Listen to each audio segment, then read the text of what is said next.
सत श्री अकाल दोस्तों, नमस्कार, आदाब एंड वेरी वार्म वेलकम। दोस्तों सबसे पहले लॉट ऑफ थैंक्स, आप सबका बहुत बहुत शुक्रिया, बहुत बहुत धन्यवाद। Regular feedbacks are pouring in, आप मुझे फीडबैक भेज रहे हैं, सजेशंस भेज रहे हैं, सुझाव भेज रहे हैं and request are coming for new topics for new videos. Lot of thanks दोस्तों, this are certainly going to help you. Actually आपसे एक दिल की बात शेयर करूं, I always wanted to have something different. मैं शुरू से चाहता था कि ऐसा ना हो कि मैं कुछ लेके आऊँ और उसको डिस्कस करूँ। आई ऑलवेज़ वांटेड योर पार्टिसिपेशन, कि आपकी तरफ से सुझाव आएँ, आपकी तरफ से टॉपिक्स आएँ and let us discuss on those particular topics, जिससे आपको बेनिफिट मिले, आपको फ़ायदा पहुँचे। And by the grace of God that is happening, we are on the right track. Lot of thanks, आप सबका साथ यूँ ही मिलता रहे and we can continue with this process. देखिए, you can chat, you can live chat, you can discuss your case, you can put forth your suggestions, your requests, and I'll be picking up one by one and ऐसी requests से new videos upload करते रहेंगे। and this thing again shows that हाँ, गुनाह cares आप सबका खुद का चैनल है। this is a great platform जहाँ आप अपने दिल की बात कह सकते हैं। दोस्तों आप सुझाव देते रहे, like we had a very beautiful discussion on, specially I would highlight blood thinners in homeopathy, right. बहुत ही बेहतरीन, बहुत ही एक्सीलेंट इन्फॉर्मेशन रही एंड ये बहुत ही इंपॉर्टेंट टॉपिक भी था, blood thinners in homeopathy, right. उसके बाद हमने फिर और भी बातें की। We talked about the antibiotics that are there in homeopathy, anti hypertensives in homeopathy, anti fungals in homeopathy. और इसी सिलसिले को आगे कंटिन्यू करते हुए the last request I would pick up today was that was regarding anti allergics. Anti allergic remedies जो homeopathy में हैं, आज उनकी बात करेंगे। क्योंकि एलोपैथी में या और पैथीज में anti allergics we use day in and day out, बहुत ज़्यादा यूज़ होता है। कहीं किसी किस्म की एलर्जी हो तो we are very familiar with the top anti allergic brands, है ना। लेकिन दोस्तों वो भी सप्रेसिव एक्शन रहता है। I mean we need to take them again and again, बार बार लेना पड़ता है। और ना आप हैरान हो जाएंगे। I mean you must be knowing it as well. I come across certain people, कई लोग ऐसे भी रहते हैं जिन्हें एंटी एलर्जिक मेडिसिन से भी एलर्जी है। There are number of patients, ऐसा केसेस देखा है। बंदा कहता है कि सिट्रजिन से भी उसको एलर्जी हो गई। ऐसा होता है, राइट, ऐसा हुआ है, इट हैपन्स। तो फिर क्या करें दोस्तों, where to go? Come to homeopathy. फिर सवाल ये भी आता है, can we cure allergies permanently? ऐसा हो सकता है क्या? ऐसे भी सवाल आए हैं कि एलर्जीज का क्योर है क्या होम्योपैथी में। दोस्तों let me tell you, the sooner you come to homeopathy the better it is for you. First of all, जितना जल्दी होम्योपैथी ट्रीटमेंट शुरू करेंगे आपके लिए बेहतर रहेगा। Secondly, if you are searching for a permanent cure in allergies, it is a possibility in homeopathy. क्योंकि ना यहाँ अगर हम कॉन्स्टिट्यूशनल ट्रीटमेंट की बात करें तो वो आपको होम्योपैथी में ही मिलेगा।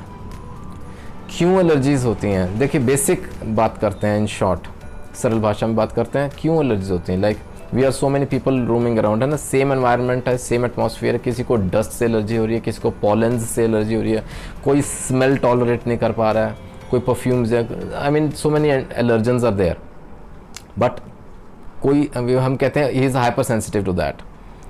किसी को एलर्जी होती है, किसी को नहीं होती है। आई मीन जिसे होती है, क्यों हो रही है? क्योंकि ना यहाँ इम्यून सिस्टम की बात आ जाती है, उसकी इम्यूनिटी वीक है, वो एलर्जेंस हावी हो जाते हैं उस पर, जिस वजह से वो उसका शिकार होता है, वो सिम्टम्स उभर के आते हैं।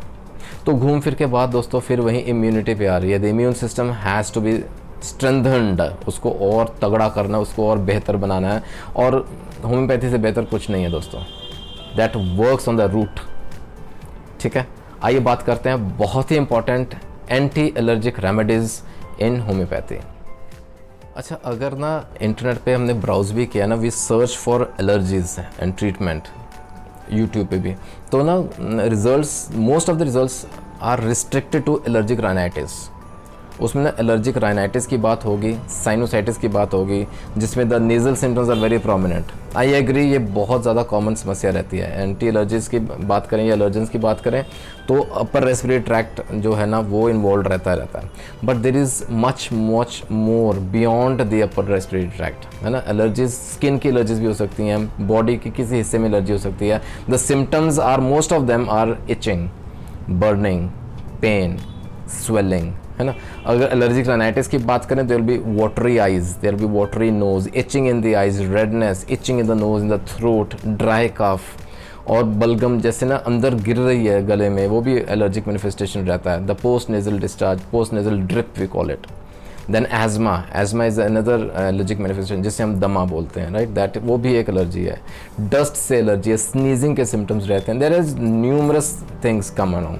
अच्छा ना, स्किन के चमड़ी के ऊपर भी सिम्टम्स बहुत वास्ट हैं दोस्तों, specially the itching part. Pruritus रहता है, burning, redness, swelling, inflammation, all this symptoms are found. तो एंटी एलर्जिक्स कुछ ऐसी होनी चाहिए जो कि इन सब सिम्टम्स को कंट्रोल में रखे, उसको मैनेज करें। और दोस्तों before you come I mean let us straight come to the now the anti allergic remedies जो रहती है होम्योपैथी में। और let me add, there are too many of them, बहुत हैं। टॉप की 8 से 10 एंटी एलर्जिक रेमेडीज़ की बात करूँगा दहाँ, and there are many more. Let us begin with the very first medicine, that is, let us begin with arsenic album। बहुत ही बेहतरीन दवा that can act as an anti-allergic in homeopathy। इसमें ना रेस्पिरेटरी सिम्टम्स बहुत pronounced रहते हैं, right. Allergic rhinitis के सिम्टम्स रहेंगे यहाँ। एज़मा में भी हम दे सकते हैं दोस्तों, दमे के मरीज़ को भी आर्सेनिक एल्बम बहुत बेहतरीन इसका रोल रहता है, right. The nasal symptoms are very prominent, are very pronounced. और यहाँ I would like to add, arsenic album वहाँ भी काम करेगी जहाँ ना there is itching of the scalp, there is intense itching of the scalp. सर ना खुजलाता रहता है बंदा, बहुत ज़्यादा खुजलाता है। Arsenic album will work here, बहुत बेहतरीन दवा। Next let us talk about allium cepa. Allium cepa rhinitis cases, sinusitis, allergic जहाँ रहता है, हे फीवर के सिम्टम्स हैं, ठीक है, जहाँ नेज़ल सिम्टम्स बहुत प्रोमिनेंट रहते हैं। नाक में खुजली होती है, छींकें आती हैं, स्नीजिंग, थ्रोट में इचिंग है, खुजली है, आँखें, there is watery eyes, watery nose, redness in the eyes, allium cepa वहाँ काम करेगी। हे फीवर के सिम्टम्स हैं, right. Next very important medicine is Astacus. Astacus में ना mostly the skin symptoms are very prominent, चमड़ी के सिम्टम्स रहते हैं, त्वचा के ऊपर एलर्जिक मैनिफेस्टेशन दिखने आई है, पर्टिकुलरली अर्टिक एरिया, एपिस मेलिफिका। जहाँ ना इसको समझना बहुत ईजी है, जहाँ बी स्टिंग के सिम्टम्स रहते हैं, जहाँ जैसे मधुमक्खी काटती है ना तो क्या सिम्टम्स रहते हैं, there will be pain, there will be swelling, there will be redness, लाली रहेगी, दर्द रहेगा, और स्टिंगिंग पेन, चुभन से चुभता है वो दर्द रहता है, राइट। और सूजन रहती है, स्वेलिंग रहेगी, दर्द रहता है, राइट। ऑल दी सिम्टम्स जहाँ भी रहेंगे apis mellifica will work there. Dulcamara, डलका मारा को समझना है तो उसका गोल्डन मंत्र समझ लें, hot days and cold nights. जहाँ भी ये कंडीशंस रहेंगे जिस वजह से एलर्जिक मैनिफेस्टेशंस रहेंगी, डलका मारा विल वर्क हियर, राइट। अच्छा, इसमें ना एक बहुत बेहतरीन आपको और ऐड करता हूँ, इसमें याद रखें, कई बार ना बच्चे भी या बड़े भी किसी को दिक्कत रहती है, जैसे ग्रास पे बैठे हैं, घास पे गीला है, डैम्पनेस है, वहाँ बैठने से एलर्जी हो गई है, तो कई कहते हैं कीड़ा लड़ गया है, maybe some worm bite is there. लेकिन जहाँ भी ऐसी इस कारण से अगर एलर्जिक मैनिफेस्टेशन रहेगी, स्किन पे, चमड़ी पे उभर के कुछ सिम्टम्स आएंगे, dulcamara will work here. Next very important medicine, let's talk about histaminum. Histaminum is a very good, I would say, anti-allergic medicine in homeopathy. Again जहाँ ना एलर्जिक सिम्टम्स रहते हैं, स्मेल से दिक्कत रहती है, कोई स्ट्रॉन्ग परफ्यूम से है, कोई डस्ट से है, histaminum will work there. And the master in as anti allergic in homeopathy, sulphur, the best medicine as anti allergic.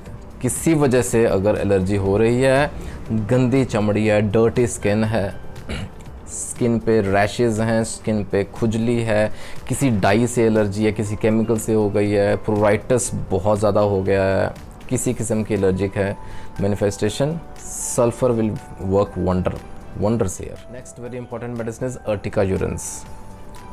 जहाँ कहीं स्किन के सिम्टम्स हैं, जहाँ अर्टिक एरिया हो रहा है, खुजली है, स्वेलिंग है, चुभन है, right, nettle rash we call it, urtica urens यहाँ काम करेगी। Then we can also consider rhus tox here, rhus toxicodendron, जहाँ रेडनेस है, स्वेलिंग है, बर्निंग है, इचिंग है। रस टॉक्स बहुत बेहतरीन रिजल्ट्स दोस्तों as an anti allergic remedy in homeopathy. And finally the 10th remedy is natrum muriaticum, nat mur like we call it. यहाँ ना पेशेंट का स्किन जैसे ऑयली है, ग्रीजी स्किन है, उसके ऊपर एलर्जिक सिम्टम्स आ जाते हैं, अर्टिक एरिया के सिम्टम्स कह लीजिए, खुजली है, बर्निंग है, natrum mur will work wonderful here. दोस्तों ये तो टॉप की 10 दवाएं थी जो कि एज एंटी एलर्जिक काम करती हैं होम्योपैथी में। यहाँ ना मैं आपको initially I had already said like there are numerous other medicines. I mean, we can talk of euphrasia here, we can talk of Sabedilla, Wythia, Nux vomica, Iodum, Lidompal, so many medicines और भी बहुत हैं दोस्तों। The very important thing is as per your symptoms। देखिए यहाँ दो बहुत important बातें और ऐड करूँगा। Firstly like initially we said कि क्या ये जड़ से जा सकती है problem, can we cure allergies right from the root. Yes, इसमें क्या आता है, यहाँ आपकी ना कॉन्स्टिट्यूशनल रेमेडी काम करेगी, इसलिए talk to your physician, give your case history चाहिए डिटेल में। जो रेमेडी तैयार होगी that will work in totality, आपको ओवरऑल इंप्रूवमेंट लगेगी and these allergies will be cured, right. Secondly feedback में ना ये सवाल भी आया था, let me clear that doubt. उसमें पूछा गया था कि potencies and duration of treatment भी ज़रूर बताएं। दोस्तों इन सर्टन केसेस ना, I mean these potencies and duration vary, I mean in most of the cases it will vary from patient to patient। देखिए सिम्टम्स के आधार पे दवा तो निकल आती है, लेकिन क्या पोटेंसी देनी है और कब तक देनी है, यहाँ फिजिशियन का रोल बहुत इंपॉर्टेंट है दोस्तों। therefore there is no chance of self medication and especially in cases of allergic manifestations, जहाँ गलत पोटेंसी दे दी गई तो ये सिम्टम्स आपके एग्रेवेट हो सकते हैं, आपको मुसीबत में डाल सकते हैं। सो बेटर है talk to your physician to arrive at the final prescription. अपना ख्याल रखें दोस्तों and keep in tuned with Guru Nanak cares for more such informational videos. कोई डाउट है, कोई सुझाव है, please continue to send your messages. You can WhatsApp में, यू कैन मेल में gurunanak@gmail.com। मिलते हैं अगले वीडियो में। Take care, God bless.